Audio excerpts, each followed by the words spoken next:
sagesse pour aujourd'hui. L'héritage d'Abraham. Il y a des bénédictions sur la tête du juste, mais la violence couvre la bouche des méchants.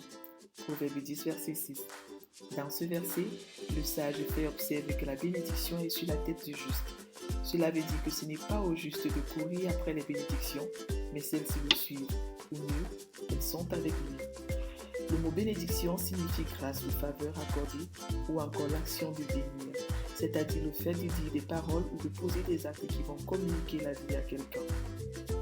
Au commencement, Dieu créa l'homme à son image. Il le créa à l'image de Dieu, hommes et femmes, il les créa.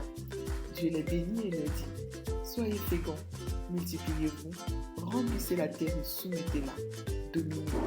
Genèse 1, versets 27 à 28. Cela signifie qu'au commencement, Dieu a béni l'homme et la femme dans leur identité propre d'homme et de femme, ainsi que dans leur destinée commune, sans qu'il n'ait besoin de courir ou de sauter ou de tomber ou de faire quoi que ce soit. Mais avec la chute, Dieu va maudire non pas Adam et Ève, mais plutôt le serpent et le sol, à cause d'Adam et Ève.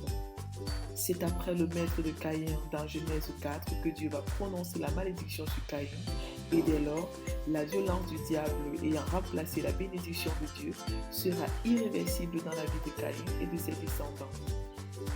Avec Noé, Dieu va faire la promesse qu'il ne maudira plus le sol à cause de l'homme. C'est avec Abraham qu'on va voir Dieu en train de recréer une autre race d'hommes bénis. C'est ainsi qu'il va prononcer sur Abraham cette parole de bénédiction. Cette parole de bénédiction fut libérée sur Abraham alors qu'il n'avait rien fait. Tout ce qu'il avait à faire, c'était de croire. Abraham crut en l'Éternel, qui le lui compta comme justice. Genèse 15, verset 6.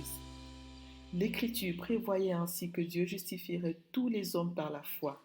C'est pourquoi Abraham est connu comme étant le père de la foi, c'est-à-dire le père de tous ceux qui seront justifiés sur la base du fait qu'ils auront cru et non sur la base de ce qu'ils auront fait. Jésus dit, aujourd'hui, le salut est venu sur cette maison parce que celui-ci est aussi un fils d'Abraham. Luc 19, verset 9. 1. On peut observer que c'est le salut qui vient dans la maison de Zachée parce qu'il est aussi fils d'Abraham. Après que Zachée eut cru en Jésus, Jésus a déclaré que Zachée est aussi un fils d'Abraham, ce qui veut dire qu'il fut déclaré juste sur la base de sa foi. 2. Par ces paroles, Jésus incorpora Zachée parmi les héritiers de la bénédiction d'Abraham. 3. Les déclarations et les actes de Zachée étaient là pour prouver sa foi. Vérité. Tous ceux qui ont la foi en Jésus-Christ sont fils d'Abraham. Les bénédictions de Dieu se reçoivent par la foi et non par un quelconque mérite. La foi produit les bonnes œuvres. Application. Je crois que je n'ai plus besoin de faire pour être béni, mais désormais faire parce que je suis béni. Que comptez-vous faire dès ce jour en accord avec votre foi? Recommandation. Que parmi vous tout se fasse avec amour. 1 Corinthiens 16, verset 14. Prions ensemble. Père, merci de m'avoir béni de toutes sortes de bénédictions spirituelles.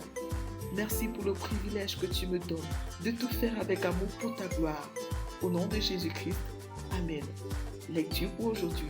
Psaume 46 à 50, Proverbe 10, Ecclésiaste 7 à 9. Vous êtes bénis.